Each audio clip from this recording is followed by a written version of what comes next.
हाँ तो बच्चों, हम बात कर रहे थे जीओसी की। और जीओसी के अंदर मैंने आपको इंडक्टिव इफेक्ट समझा दिया, मैंने आपको हाइपर कॉन्जुगेशन समझा दिया और मैंने आपको रेजोनेंस समझा दिया। ये सारी चीज़ें आपको आनी चाहिए।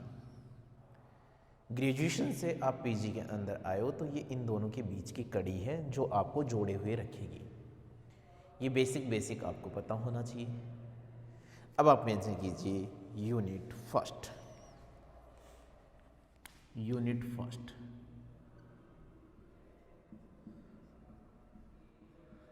और उसमें जो पहला टॉपिक अपन स्टार्ट करेंगे वो क्या है आप लोगों का aromaticity.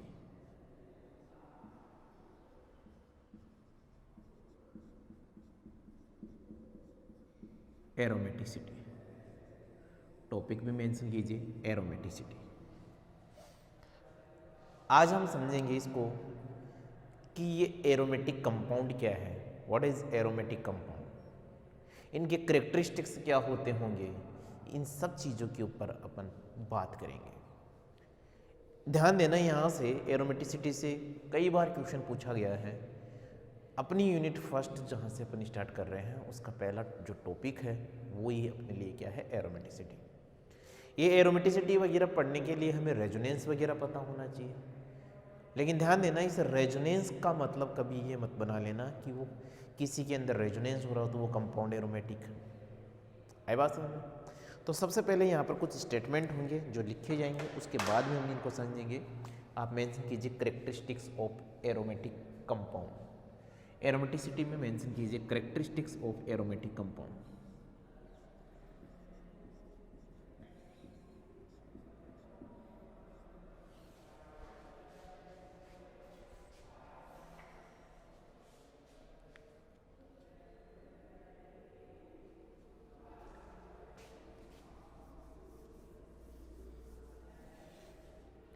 Characteristics of aromatic compound.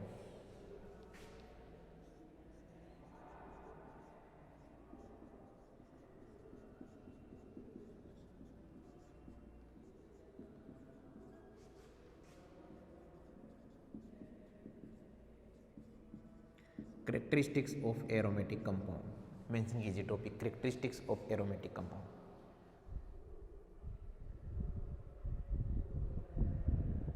Characteristics of aromatic compound.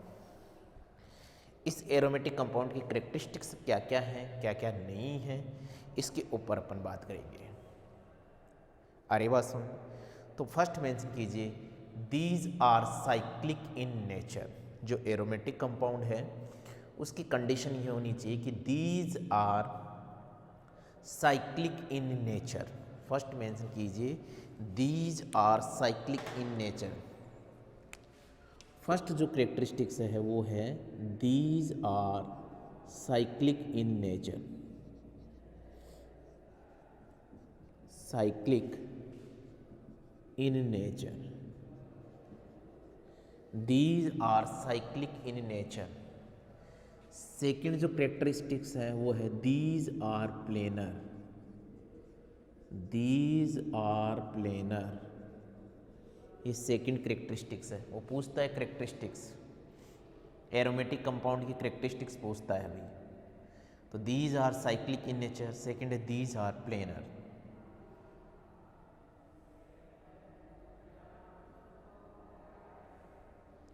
Third statement है follow Huckel's rules. Follow Huckel's rule. Huckel's rule, follow Huckel's rule. आई बात समझ में? अब यहाँ पे आप लोगों को देखना होगा कि हक्कल रूल क्या है।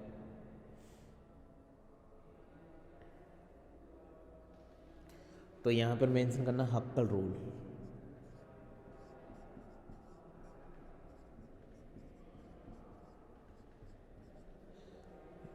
क्या बोलेंगे?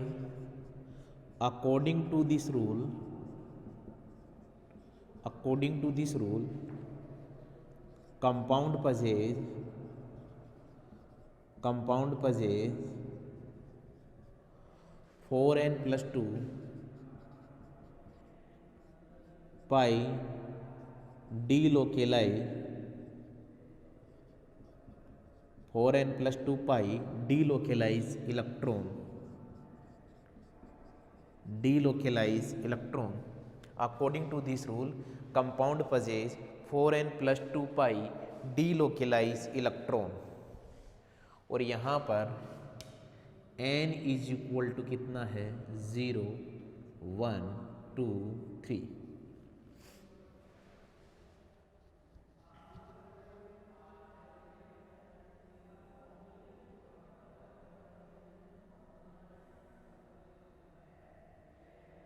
आई बात समझ.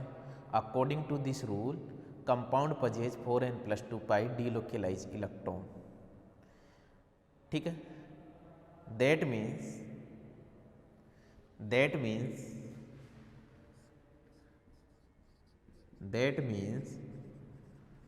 Compound पजेज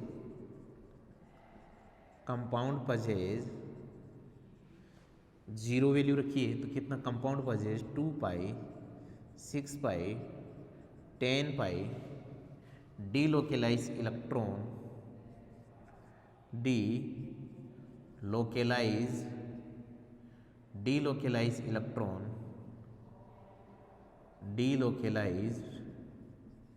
electron are aromatic in nature.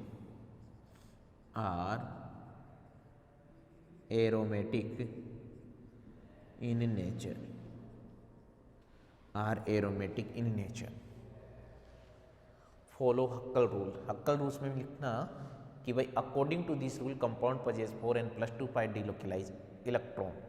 n यहाँ पर क्या है 0 1 2 3. That means compound possesses 2 pi 6 pi 10 pi delocalize electron are aromatic in nature. यहाँ तक मेंशन कीजिएगा.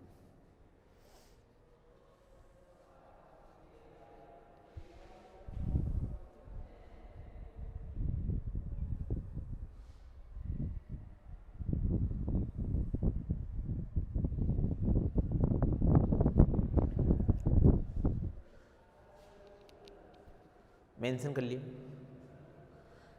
ये 3 पॉइंट मेंशन कीजिए.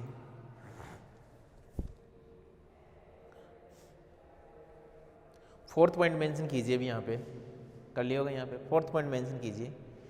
these compound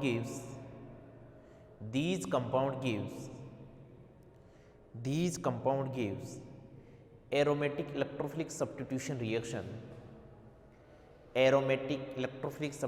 reaction rather than addition reaction.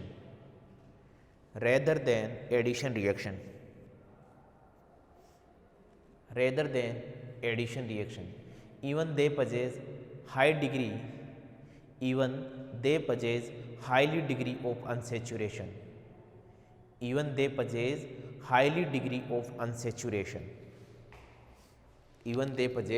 highly degree of unsaturation. क्या बोला है. तीसरा स्टेटमेंट आपका हो गया. ये 3 स्टेटमेंट हो गया. फोर्थ स्टेटमेंट मैंने वर्बली बोल दिया है.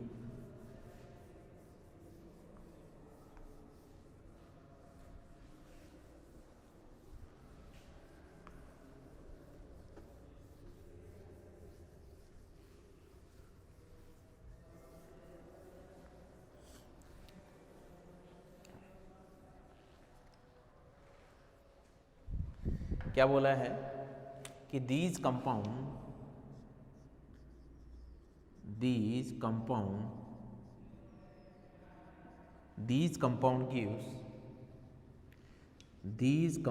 gives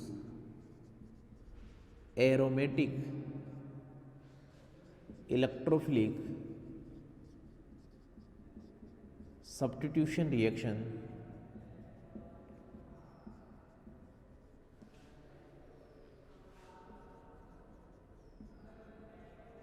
rather than substitution reaction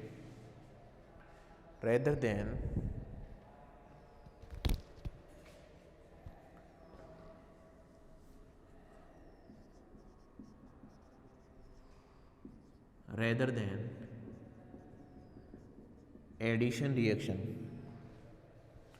addition reaction even they possess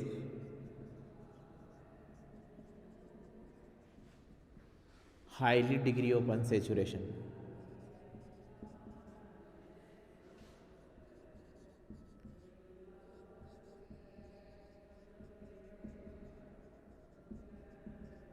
highly degree of unsaturation.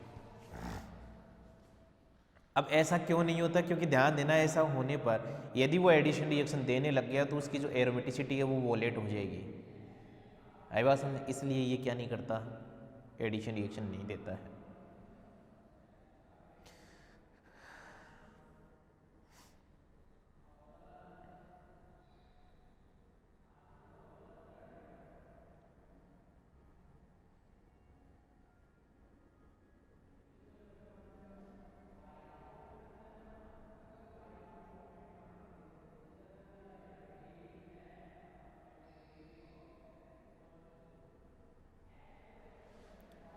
ठीक है, ये फोर्थ पॉइंट हो गया। फिफ्थ पॉइंट मेंशन कीजिए, these compound are highly stable.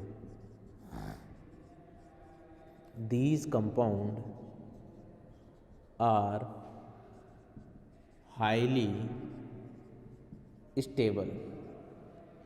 These compound are highly stable.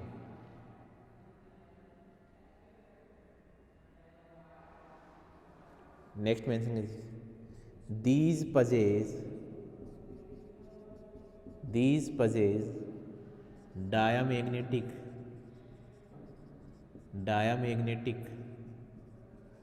ring current। diamagnetic ring current।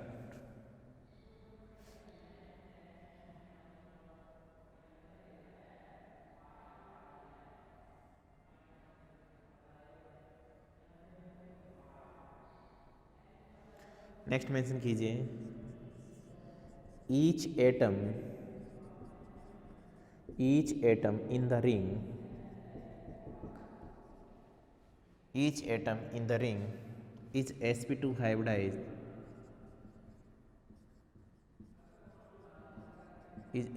hybridized sometime sp hybridized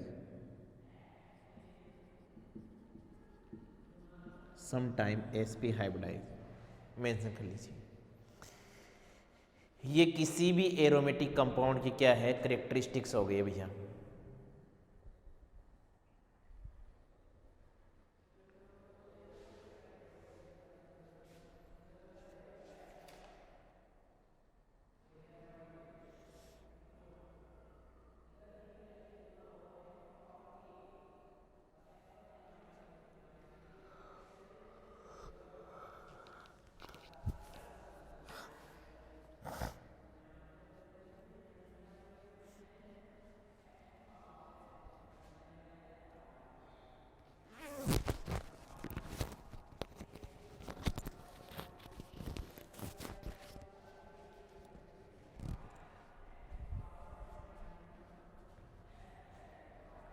बना लिया होगा। अब मेंशन कीजिए, यहाँ पर स्टेबिलिटी से आया कि these compound are highly stable, तो यहाँ पे mention high degree of stability का मतलब क्या है। यहाँ पे इस लाइन का मतलब समझाता हूँ, फिर इसका मतलब समझाता हूँ।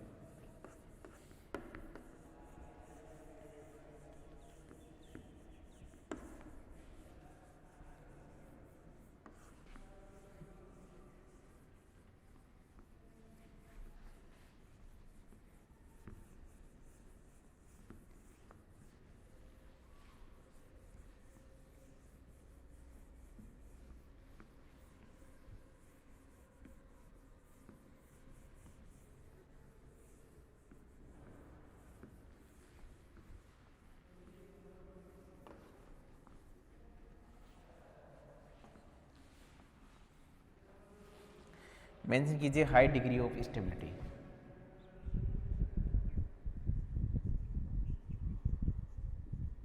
हाई डिग्री ऑफ स्टेबिलिटी, इसका मतलब समझते हैं अपन, हाई डिग्री ऑफ स्टेबिलिटी का। और इसमें मेंशन करना, it is associated with highly resonance energy. It is associated with highly resonance energy, और ब्रैकेट में लिखना रेजोनेंस एनर्जी पर रिंग, रेजोनेंस एनर्जी पर ring. It is associated with highly resonance energy, और ब्रैकेट में लिखना रेजोनेंस एनर्जी पर ring. और यहाँ पर ये स्टेटमेंट मैं हमेशा लिखवाता हूँ, वो लिख लेना कि रेजोनेंस एनर्जी पर ring increases, aromaticity increases, aromaticity increases, resonance energy per ring aromaticity increases, और उस कंपाउंड की स्टेबिलिटी भी क्या होगी, इंक्रीज होगी. उस कंपाउंड की हाफ लाइफ क्या होगी, इंक्रीज होगी. उस कंपाउंड की पोटेंशियल एनर्जी क्या होगी, डिक्रीज होगी. और ऐसे कंपाउंड क्या है, यहाँ पर रेजोनेंस एनर्जी पर रिंग इंक्रीज होगी, एरोमेटिसिटी इंक्रीज होगी, स्टेबिलिटी इंक्रीज होगी, हाफ लाइफ इंक्रीज होगी, पोटेंशियल एनर्जी डिक्रीज होगी. तो ऐसे जो कंपाउंड स्टेबल होगा तो यहाँ पर reactivity of ARSE, reactivity of ARSE ये क्या होगा, डिक्रीज होगा. एरोमेटिक इलेक्ट्रोफिलिक सब्स्टिट्यूशन रिएक्शन ये क्या होगी, डिक्रीज होगी. आई बात समझ. अब यहाँ पर हम देखेंगे कि कुछ एरोमेटिक जो कंपाउंड उनकी रेजोनेंस एनर्जी देखेंगे. एरोमेटिक कंपाउंड, और यहाँ पर बात करेंगे हम उनकी रेजोनेंस एनर्जी की. पहले अपन देखते हैं किसकी, बेंजीन की देखते हैं. आई बात समझ. पहला जो कंपाउंड है वो बेंजीन, सेकेंड है नेप्थलीन, नेप्थलीन, थर्ड है एंथ्रासीन,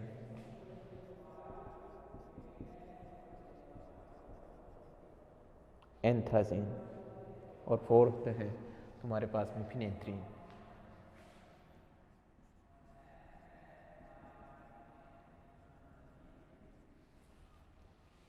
फिनेंथ्रीन. आई बात समझ. इनमें जो रेजोनेंस एनर्जी है वो क्या है, इसकी 36 किलो कैलोरी पर मोल है, पर मोल है. किसकी, बेंजीन की. आपके पास में तो ऐसे लाइनिंग होगी.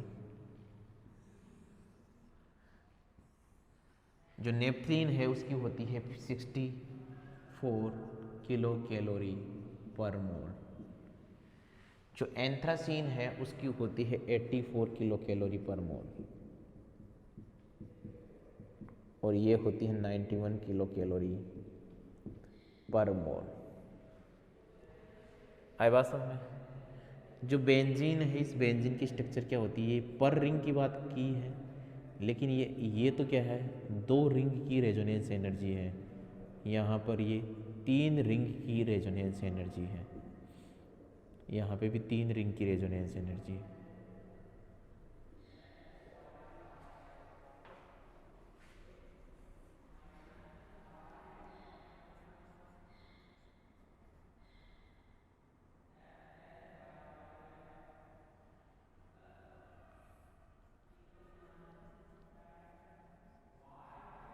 ये है फिनेंथ्रीन. तो देखिए इसमें तो एक ही रिंग की 36 है, तो 2 रिंग की तो क्या होनी चाहिए, 36 36 72 के नियर अबाउट. यहाँ तो 64 आ रहा है. तो यहाँ पर यदि पर रिंग की बात करूँगा तो यहाँ एनर्जी कम मिलेगी. इस वजह से इनमें सबसे ज़्यादा स्टेबल कंपाउंड कौन है, सबसे ज़्यादा स्टेबल कंपाउंड है बेंजीन. बेंजीन नेप्थलीन से भी ज़्यादा स्टेबल होता है. और रेजोनेंस एनर्जी पर रिंग बेंजीन की सबसे ज़्यादा रेजोनेंस एनर्जी है, तो उसकी स्टेबिलिटी भी क्या होगी, ज़्यादा होगी. तो उसकी रिएक्टिविटी क्या है, ARSE डिक्रीज होगी. आई बात समझ में. तो यहाँ पर एक क्वेश्चन लिखिए, अरेंज द फॉलोइंग. पहले तो ये बना लीजिए, पूरा कॉन्सेप्ट समझा दिया है मैंने.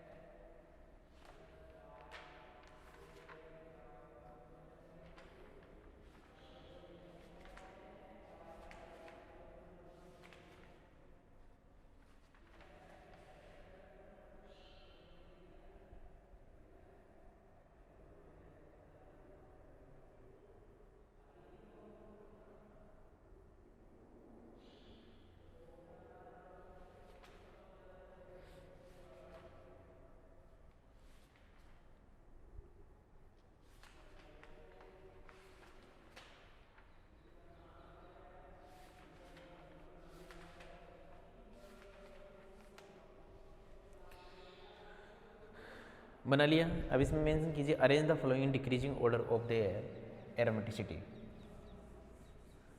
Arrange the following in decreasing order of their aromaticity.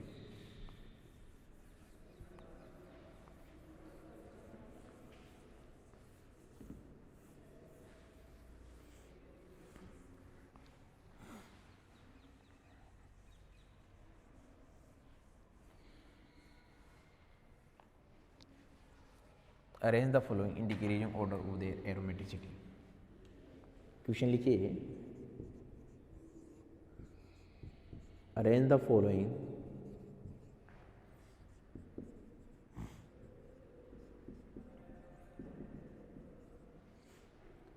in decreasing order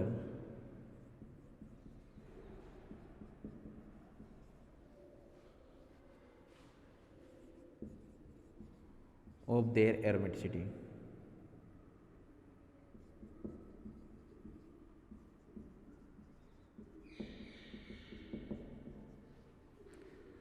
तो यहाँ पर फर्स्ट ऑप्शन है कौन, बेंजीन, सेकंड है नेप्थलीन और थर्ड है एंथ्रासीन।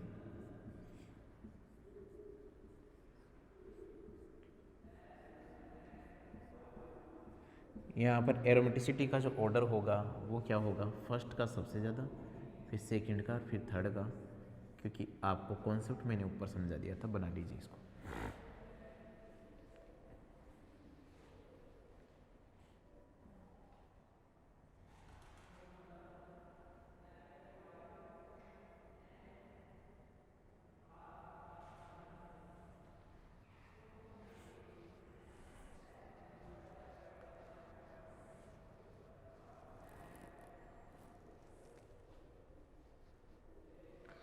बना लिया होगा। नेक्स्ट मेंशन कीजिए presence of diamagnetic ring current. ये भी तो पॉइंट था तुम्हारे उस कैरेक्टरिस्टिक्स में। मेंशन कीजिए presence of diamagnetic ring current.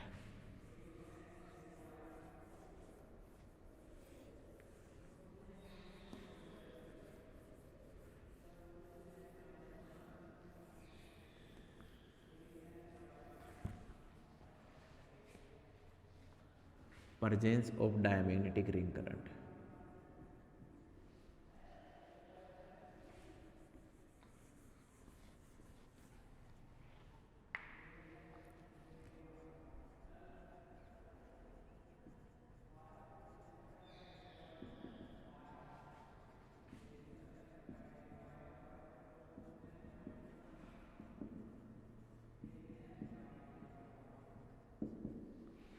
Presence of diamagnetic ring current,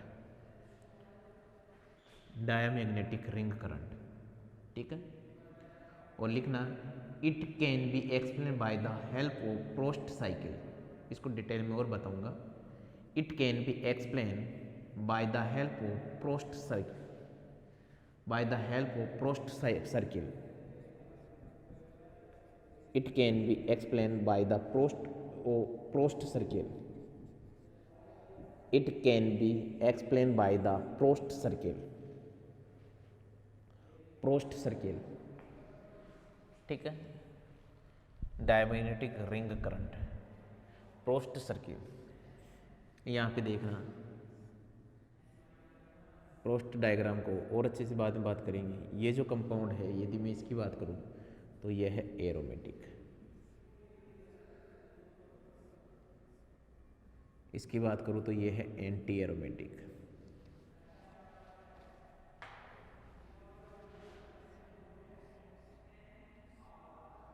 इसकी बात करूँ तो ये भी है एंटी एरोमेटिक, इसकी बात करूँ तो ये भी है एंटी एरोमेटिक, इसकी बात करूँ तो ये है एरोमेटिक, इसकी बात करूँ तो ये है एरोमेटिक।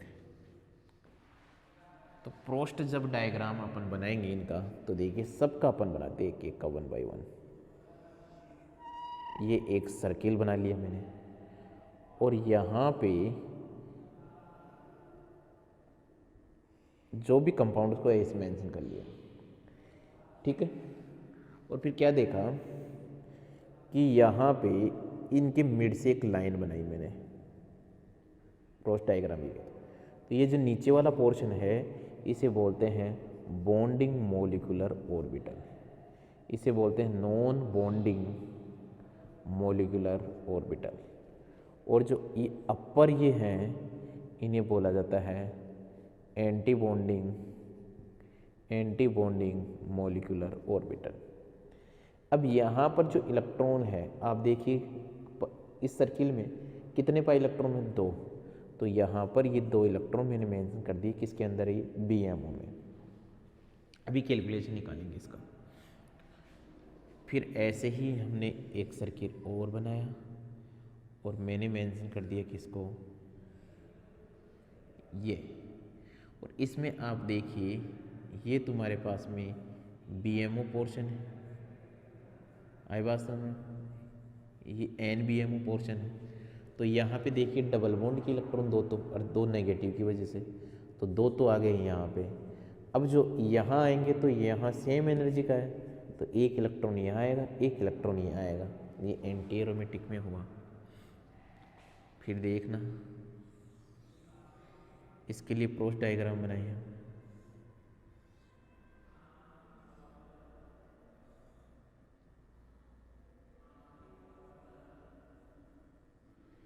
ठीक है भाई, इसके लिए क्रॉस डायग्राम बनाया। तो ये तुम्हारे पास में कौन है,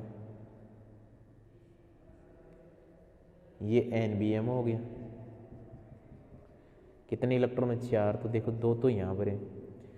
अब ये किस में जाएंगे भाई, यहाँ नॉन बॉन्डिंग में कोई था क्या, ऑर्बिटल नहीं थे। यहाँ नॉन बॉन्डिंग में भी ऑर्बिटल्स हैं, तो एक इलेक्ट्रॉन यहाँ जाएगा, एक इलेक्ट्रॉन यहाँ जाएगा। आई बात समझ।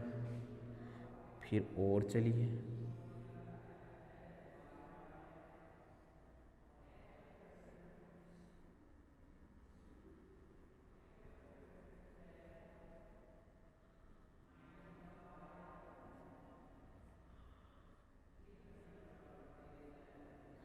यहाँ कितने इलेक्ट्रॉन है, 4। समझ में आ रही नहीं आ रही बात। ये नीचे वाले कौन से हो गए, BMO, ये NBMO होता है।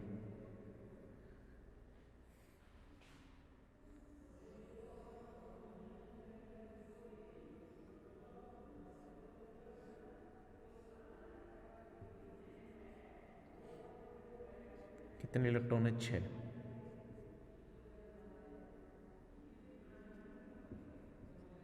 ये 6 इलेक्ट्रॉन भर दिए मैंने। लास्ट में बचा बेंजीन।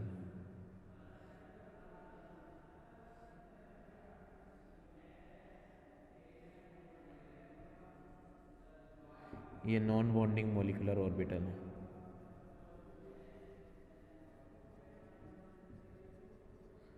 यहाँ पे कितने इलेक्ट्रॉन, 2, 2 4 और 2 6। आप देख रहे होंगे ये कंपाउंड क्या है, एरोमेटिक है, ये एंटी एरोमेटिक है, ये भी एंटी एरोमेटिक है, ये एंटी एरोमेटिक है, ये एरोमेटिक है और ये भी एरोमेटिक है। आप देख रहे होंगे कि जितने भी एरोमेटिक हैं उनके अंदर अनपेड इलेक्ट्रॉन क्या है, एब्सेंट है। इस वजह से वो डायमैग्नेटिक प्रॉपर्टीज शो करेंगे। आए बात समझ में। लेकिन जो एरोमेटिक कंपाउंड है उसके अंदर अनपेड इलेक्ट्रॉन प्रेजेंट होते हैं, इसलिए वो कौन सी नेचर के होंगे, पैरामैग्नेटिक नेचर के होंगे। कंप्लीट मैंने इसको समझा भी दिया है, आप बना लीजिए एक बार इसको, एक बार इनको सबको बना लीजिए, फिर मैं इनकी स्टेटमेंट लिखवा देता हूँ आप लोगों को।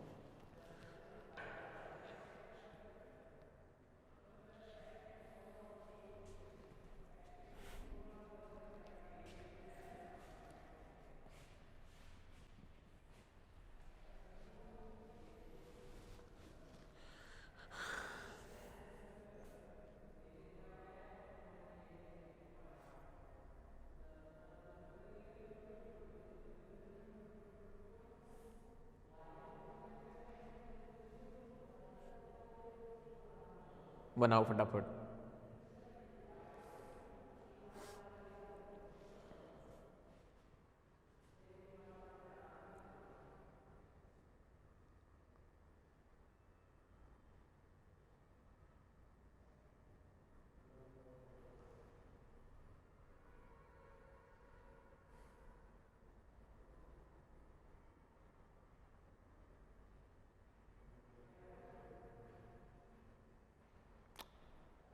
बना लिया होगा इसको।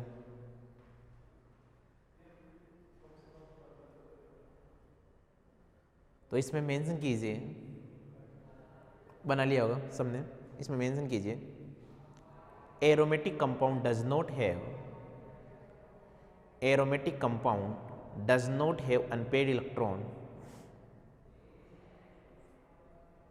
aromatic compound does not have unpaired electron, so these are diamagnetic in nature, so these are diamagnetic in nature and possess diamagnetic ring current, and possess diamagnetic ring current, and possess diamagnetic ring current।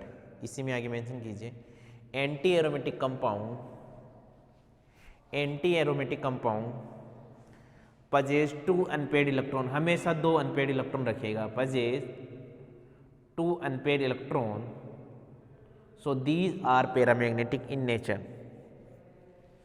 So these are paramagnetic in nature, these are paramagnetic in nature. Next mention करना anti aromatic compound, anti aromatic compound behave as the bi radical, anti aromatic compound behave as the bi radical, behave as the bi radical, भाई 2 radical है, 2 electron है तो bi radical ही behave करेगा।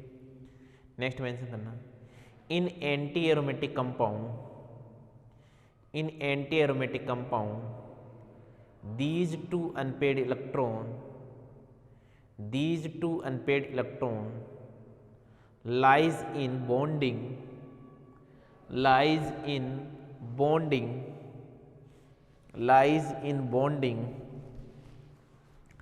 anti-bonding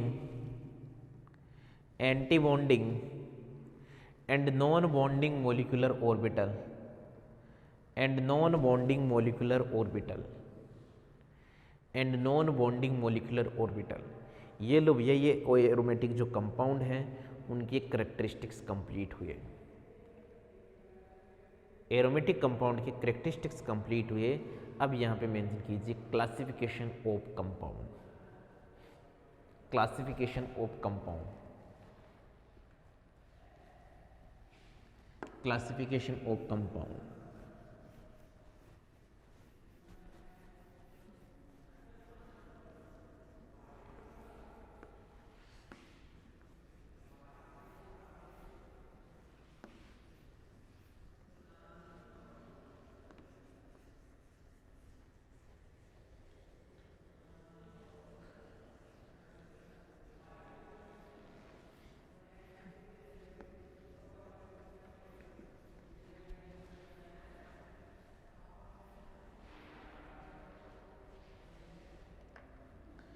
classification of compound,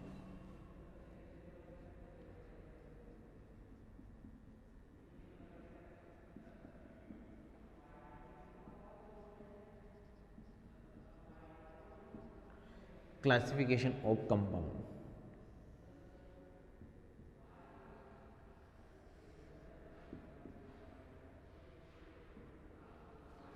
और जो compound है यहाँ पर हमने इनको 3 पार्ट में क्लासिफाइड किया, aromatic, anti aromatic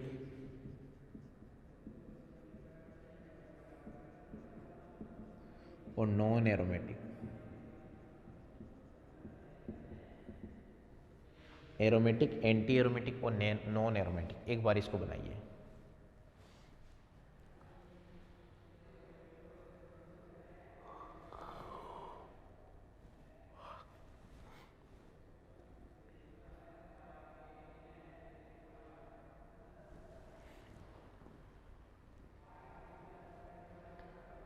aromatic, anti aromatic और नॉन एरोमेटिक। अब यहाँ पे फर्स्ट मेंशन कीजिए एरोमेटिक कंपाउंड, फर्स्ट मेंशन कीजिए एरोमेटिक कंपाउंड।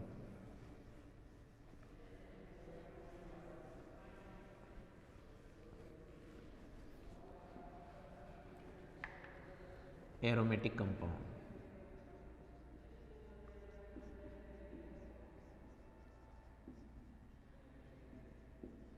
आई बात समझ। यहाँ पर स्टेटमेंट देखो क्या क्या होंगे aromatic. Compound is cyclic,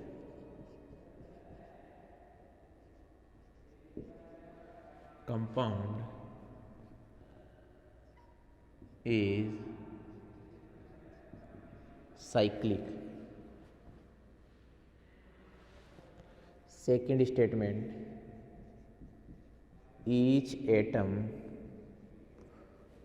atom are sp2 hybridized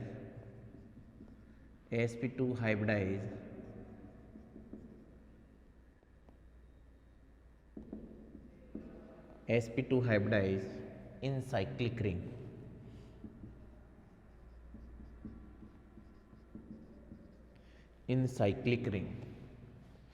sp2 hybridized in cyclic ring. Third statement, compound follow Huckel rule, compound follow Huckel rule, Huckel's rule. और ये जो हक्कल रूल है इन्होंने क्या बोला, मेंशन करना, monocyclic compound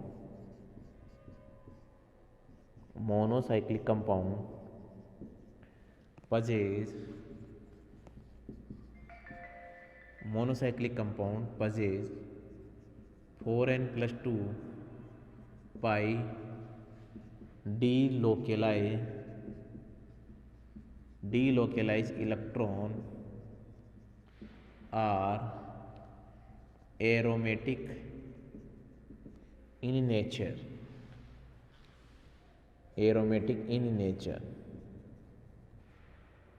n is equal to 0 1 2 और ये 3।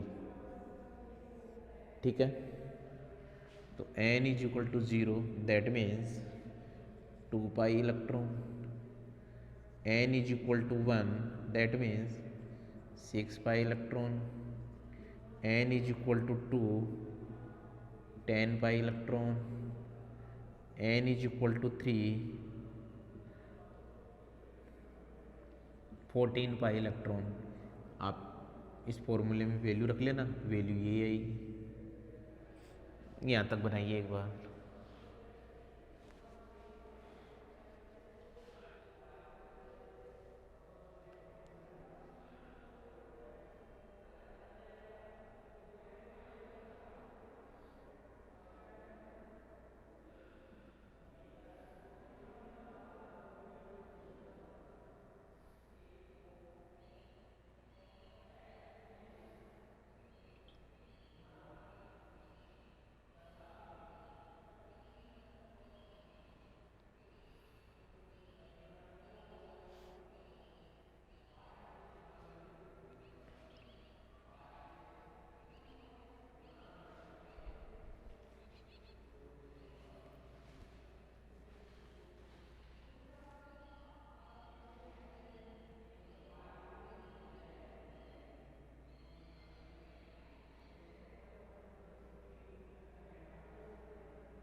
बना लिया यहाँ तक का।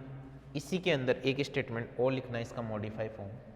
यहाँ तक बना लिया होगा, तो मैं क्या बोल सकता हूँ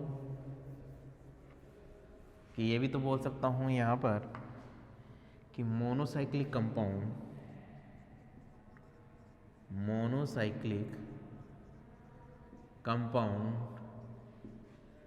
possess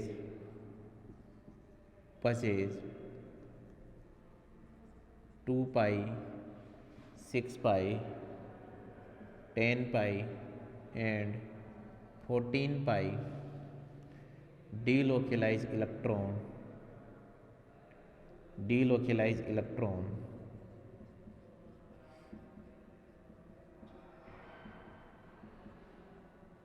are aromatic in nature। ये कंप्लीट हक्कल रूल हो गया।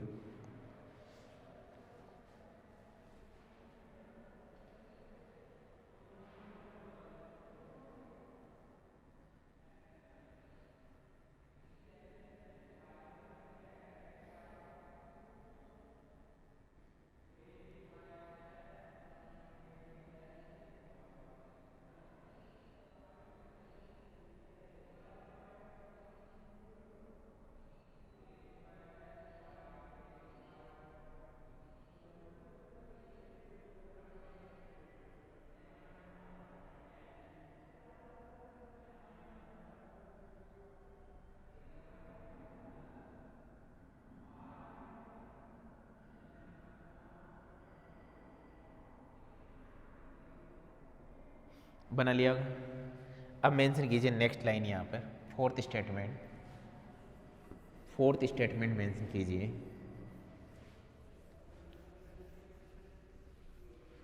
मेंशन कीजिए small aromatic ring are more stable, small aromatic ring are more stable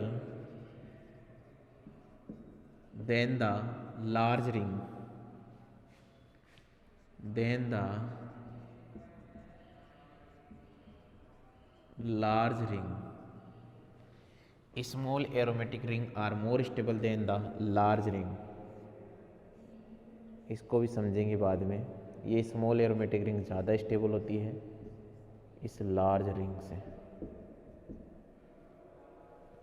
बना लीजिए एक बार इसको।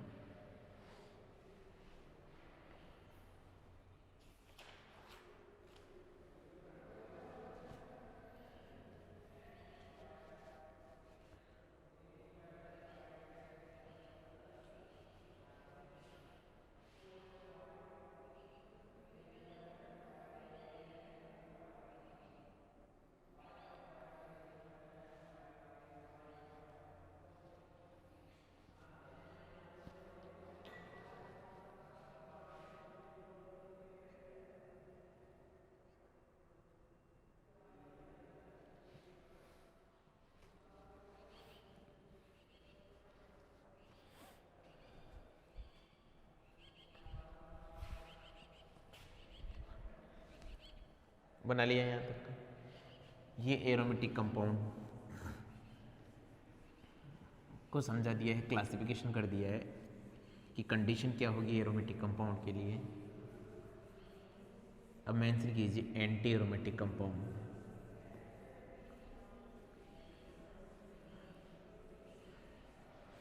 Anti aromatic compound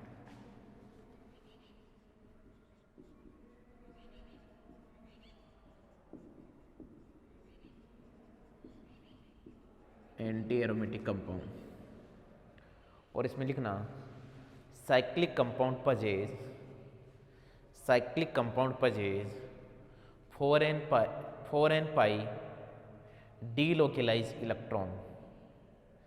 cyclic compound पजेज 4n pi delocalized electron.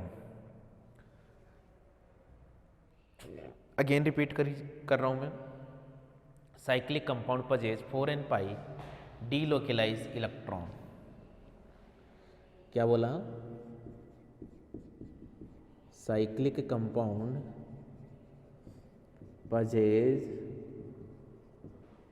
4n pi delocalized electron, delocalized electron. n is equal to 1 2 3 4 so on। तो n is equal to 1, that means 4 pi electron। n is equal to 2, that means 8 pi electron। n is equal to 3, 12 pi electron। So second statement यहाँ पर क्या बन गया कि compound पजेज, ये sorry cyclic तो इसके अंदर लगाना ही लगाना, आपको क्या लगाना है? Cyclic. Cyclic compound, cyclic compound पजेज, cyclic compound पजेज 4 pi 8 pi and 12 pi delocalized electron are anti-aromatic, are anti-aromatic, are anti-aromatic।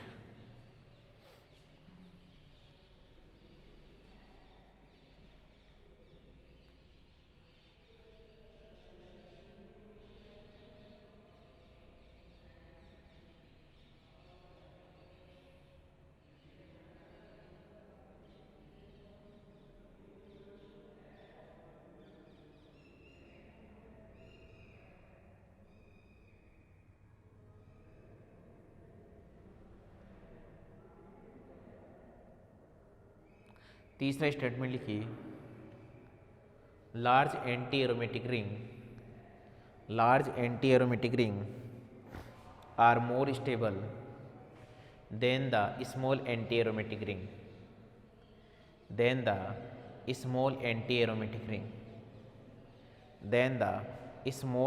Aromatic ring तो जो बात बोली है उसका मतलब ये है कि ये small anti aromatic ring less stable होगी किससे, लार्ज एंटी एरोमेटिक रिंग से। ये बना लीजिए।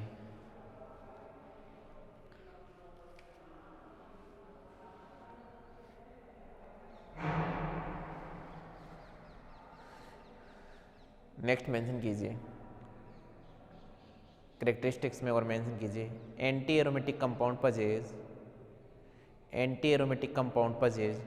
टू अनपेड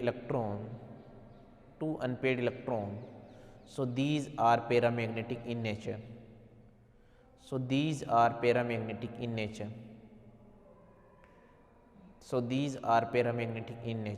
नेक्स्ट मेंशन कीजिए, anti aromatic compound behave as the बायरेडिकल,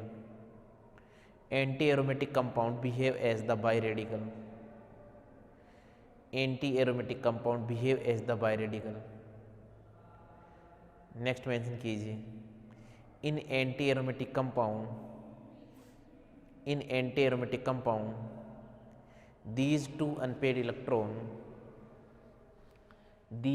unpaired electron lies in bonding comma antibonding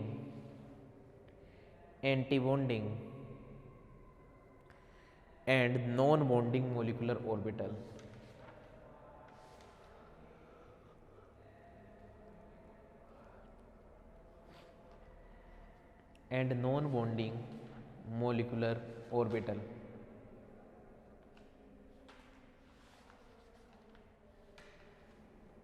आई बात समझ। अब नेक्स्ट मेंशन कीजिए non aromatic compound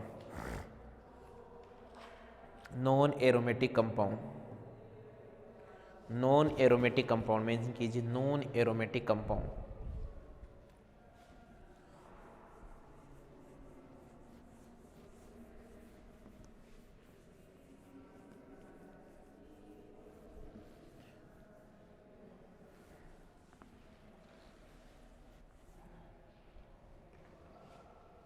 non aromatic compound,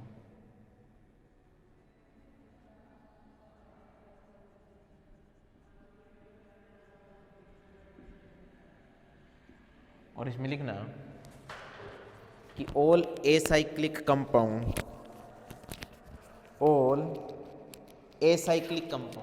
ए लगा देना साइक्लिक की, all acyclic compound are non aromatic, लिखना all acyclic compound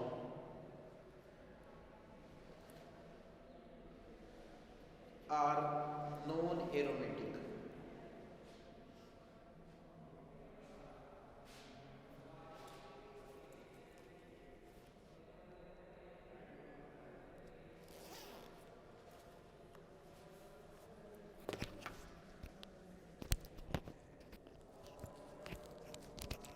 next mention करना, if compound is cyclic,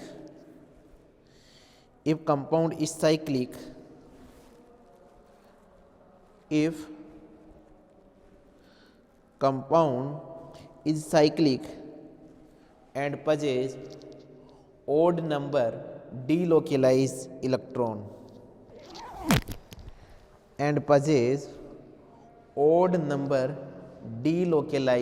electron second statement इसके लिए क्या लिखोगे, if compound is cyclic and possess odd number delocalized electron।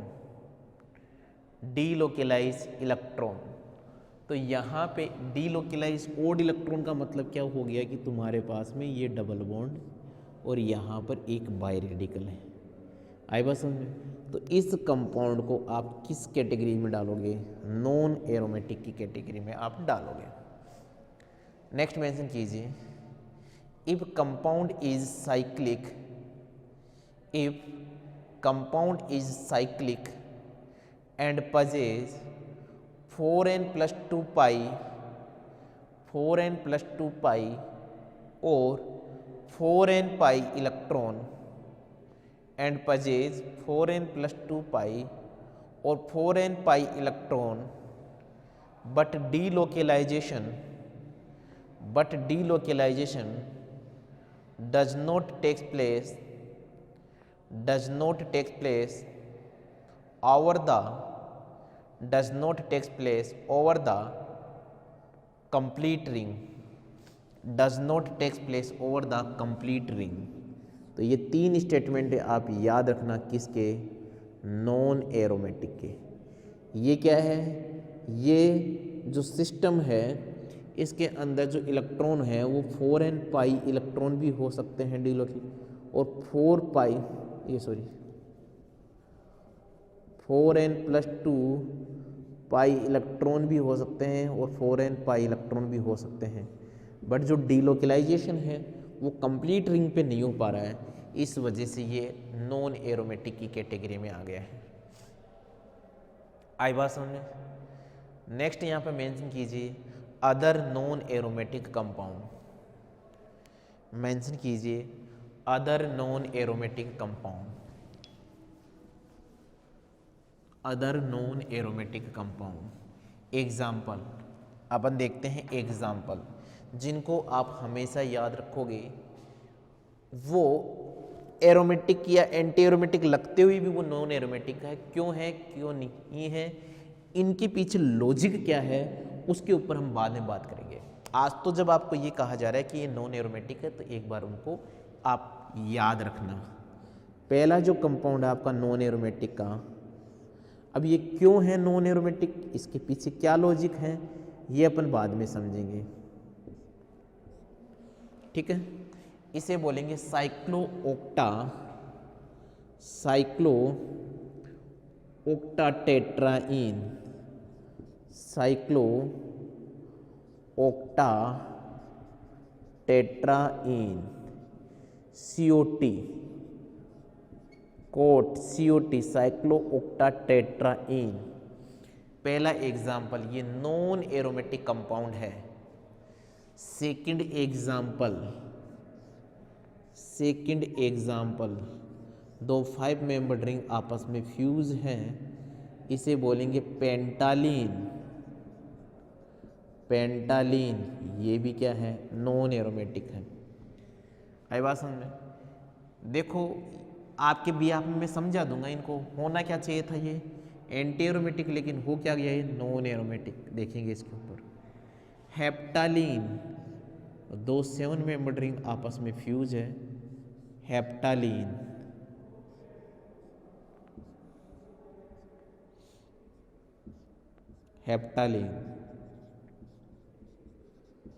ये भी क्या है, नॉन एरोमेटिक है। हेप्टालीन भी नॉन एरोमेटिक है। फिर यहाँ पर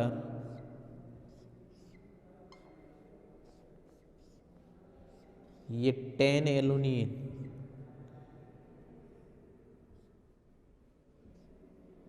ये भी क्या है तुम्हारे पास में, नॉन एरोमेटिक कंपाउंड है। ये क्या है, 10 एनुलीन।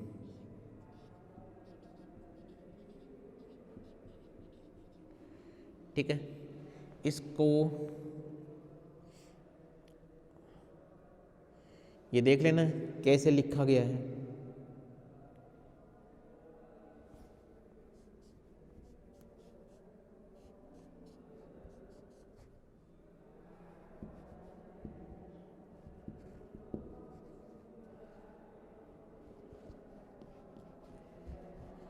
टेन एनुलिन, और क्या हो सकते हैं एग्जाम्पल,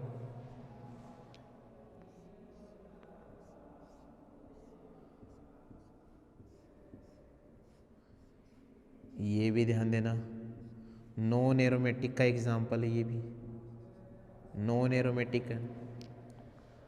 और क्या डाले इस कैटेगरी के अंदर, एक ये जो एग्जाम्पल है,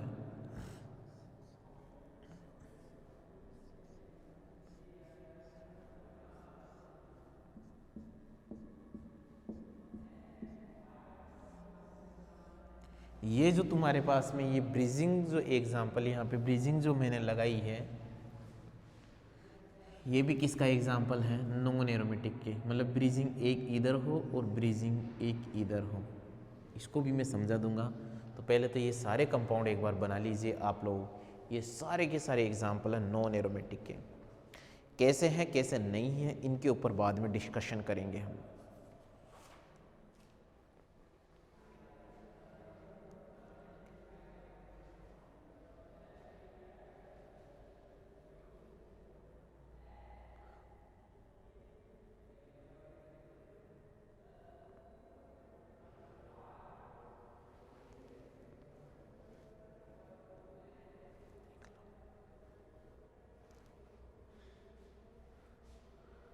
बना लिया यहाँ पे। चलिए अपन आगे। ये सारे एग्जाम्पल आपने बना लिए होंगे।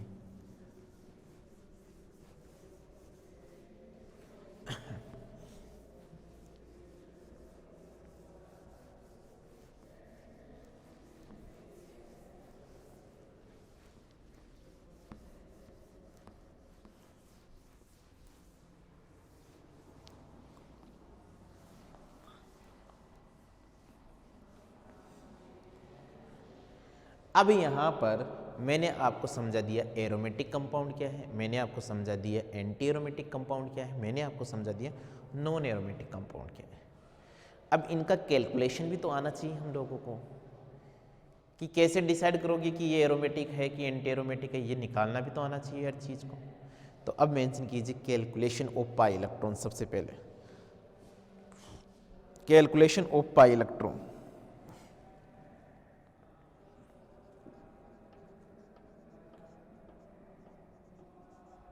कैलकुलेशन ऑफ पाई इलेक्ट्रॉन, ठीक है भाई। और यहाँ पे देखना कैलकुलेशन ऑफ पाई इलेक्ट्रॉन पे यदि पॉजिटिव चार्ज है तो यहाँ पर आप 0 इलेक्ट्रॉन मेंशन करोगे, नेगेटिव चार्ज के लिए आप 2 इलेक्ट्रॉन मेंशन करोगे, डबल बॉन्ड में भी आप 2 इलेक्ट्रॉन मेंशन करोगे, पाई इलेक्ट्रॉन जो आप मानोगे।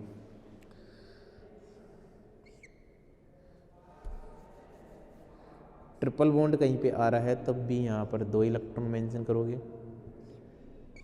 ऐसा स्केलेटन आ रहा है यहाँ पर Z आइवासन, ये तुम्हारे पास में आ रहा है। इस स्केलेटन के अंदर समझना कि मान लीजिए ये आपके पास में एक स्केलेटन है,